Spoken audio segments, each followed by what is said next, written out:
tayong Magnum PI nito. Ta-ta-ta-ta-ta, ta-ta-ta-ta-ta,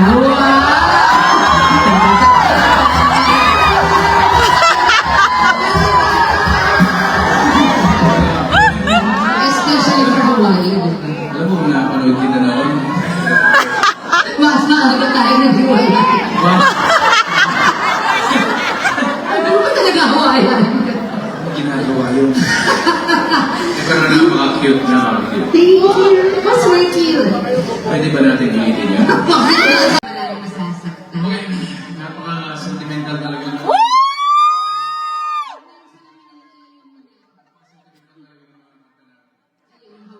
Pagsasama namin talaga. Mahigpit na mahigpit ang aming relationship.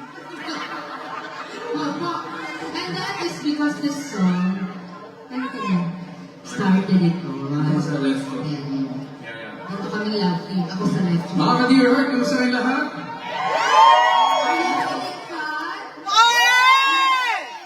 You know, nakakatay na do realize na kaya tayo nagsasama ko lahat because we all watched the movie Dear Heart. Tama ba? Mga kababayan, muling nabuhay ang kilig vibes sa Honolulu, Hawaii, sa Dear Heart concert ni na Sharon Cuneta at Gabby Concepcion. Sa isang espesyal na sandali, nagbigay si Sharon ng isang heartfelt back hug kay Gabby habang nasa stage na agad nagpa-frenzy sa kanilang mga tagahanga. Ang tagpong iyon ay punong-puno ng nostalgia, na parabang binalik tayo sa panahon ng kanilang kasikatan bilang iconic love team. Sigawan at palakpakan ang sagot ng audience habang kitang-kita ang tender connection at chemistry ng dalawa, na tila hindi kumukupas kahit ilang dekada na ang lumipas.